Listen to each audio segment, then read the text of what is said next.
Hello दोस्तों, कैसे हैं आप सब। तो चलिए आज की कहानी स्टार्ट करते हैं। अजय, मुझे तुम्हारे साथ चलना है।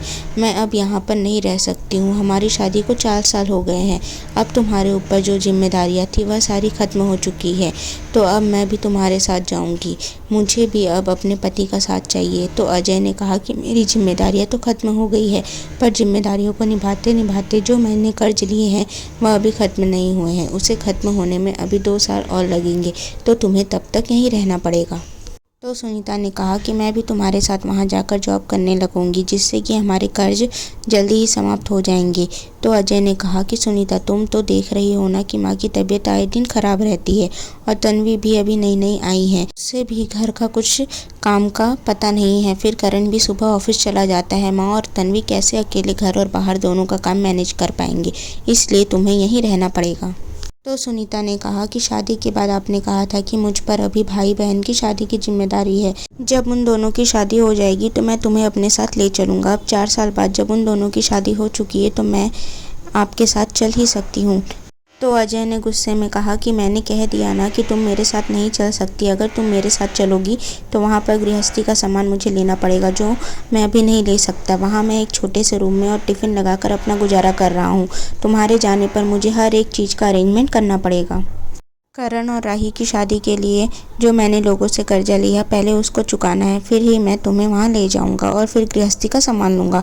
तो सुनीता ने कहा कि हर चीज़ आखिर मैं ही समझूँ क्या, और मैंने यहाँ सबका ठेका नहीं ले रखा है। जो आपकी माँ की सेवा भी मैं ही करूँ, तो तन्वी के काम भी मैं ही सिखाऊँ। तन्वी भी अब माँ जी की सेवा कर सकती है। मैंने उनको गोद नहीं लिया है जो उनका काम भी करूँ और उनके ताने भी सुनूँ। तो अजय ने कहा कि मेरी माँ तुमको ऐसा कौन सा ताना मारती है, मुझे भी तो बताओ ज़रा। तो सुनीता ने कहा कि सच्चाई एक दिन खुद आपके सामने आ जाएगी, मुझे कुछ नहीं बोलना है।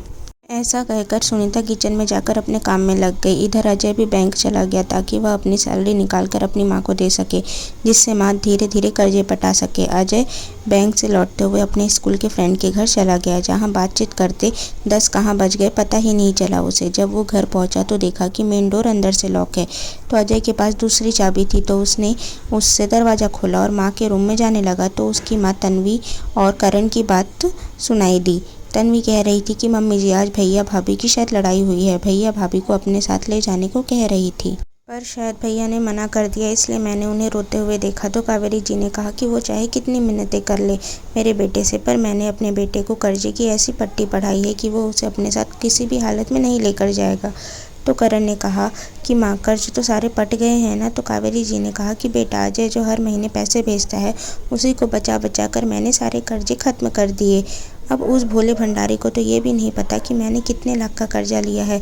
मैंने जो उसे बताया उसने वो मान लिया।